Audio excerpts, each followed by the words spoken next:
A380 and 580. I've been getting some questions about the interactive notebook, and I wanted to talk to you about it.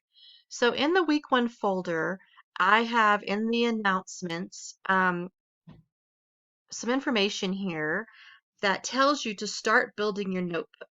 At the bottom of the folder, I have things or articles about interactive notebooks, how to build a teacher interactive notebook, and such. So if you don't know what an interactive notebook is, you need to read these articles and you watch the video, and so you can learn more about an interactive notebook. And basically, it's just a sort of like a portfolio, or it's a notebook in which you can keep your work together. So in this class, we are doing a notebook, an interactive notebook, and they've been very popular and they seem to turn out really well.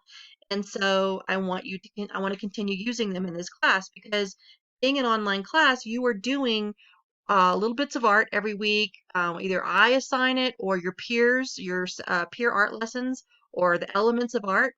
I assign it or you get one from your peers. And you are also taking chapter notes. And the way for me to know that you're doing all of this work is to put it in your notebook. Now, am I checking every week? Absolutely not. I'm not checking every week. The elements of art, you create the activities on your own, you put them in your notebook, and I won't know what you've done until week 7, right? So this allows for you to procrastinate if you want to and not do it till week 7, but you will find yourself having to do quite a bit of work. Now, the pure art lessons, they're going to start in week 4, I believe, or week 5. If you look at the sign-in sheet, they're going to start for this semester, they would start February 6th. Fall semester would be different. But starting February 6th, you're going to have your first art lesson, and those will go in Blackboard. You'll see a link. Whoever's teaching the art lesson will post the PowerPoint with her lesson. You will watch the PowerPoint, you will complete the art project, you'll take a picture of your art project, and you will put it in your notebook under this section 2. Section 1 is for the things that I give you. Section 2 is for the activities that your peers give you. And Section 3 would be any kind of chapters, notes, or research that you're doing in this class. And then Section 4, if you want, you can have a miscellaneous section, but you probably don't need it. I'm looking for a strong table of contents, and you will put everything in there. So I'm not sure why I'm getting all of these questions about it.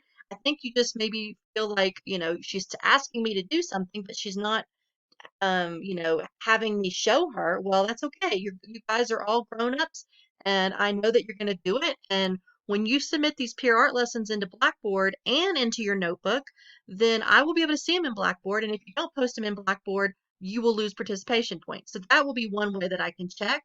But these elements of art, I don't check until week 7 and week 14. So I don't want you to worry about that. Just get them done. And if you're smart, you do a little bit each week and you don't get behind. If you need to take the time, you have it. You can do it week 6 and get it turned in for week 7. But, that's up to you. I'm not going to police this. This is how it's going to be.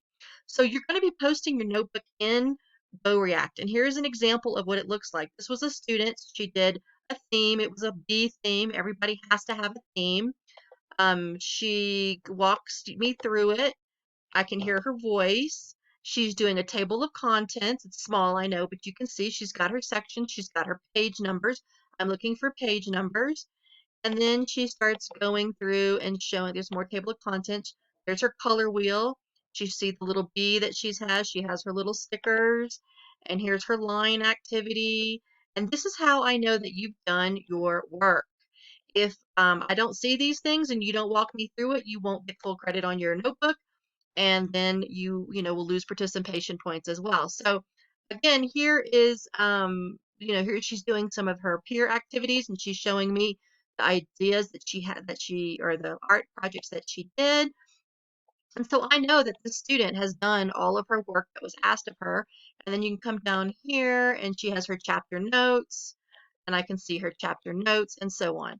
So just because I'm not checking every week doesn't mean I'm not going to see it. I'm going to see half of this notebook in week 7 and the other half at the end of the semester in week 14. So you must be putting everything in your notebook. All right, that's it. By the way, this student did a handwritten one on a real notebook. You can do a digital one. It can be on a PowerPoint, but when you do this video, you will show me, you'll put your phone and you will take a video of your PowerPoint and walk me through it. I'm not going to click through your PowerPoint. You are going to do a video and walk me through the screen on your PowerPoint, slide by slide, table of contents, and everything. So just keep that in mind. I don't care if you do a virtual one. I don't care if you do a paper one, but you will be doing a video to walk me through it. And you will post it in GoReact. I have it already set up for you here. You will go to GoReact. You will sign in. You should have received an invitation, and then the first half will go here. You'll click on it. You'll start your recordings. You can do this in an app if you want to on your phone, or you can I think upload the video. But it's nice if you just get the app on your phone and then record it straight into that. Anyway, that's it. I hope that helps you. Let me know if you still have questions. Take care.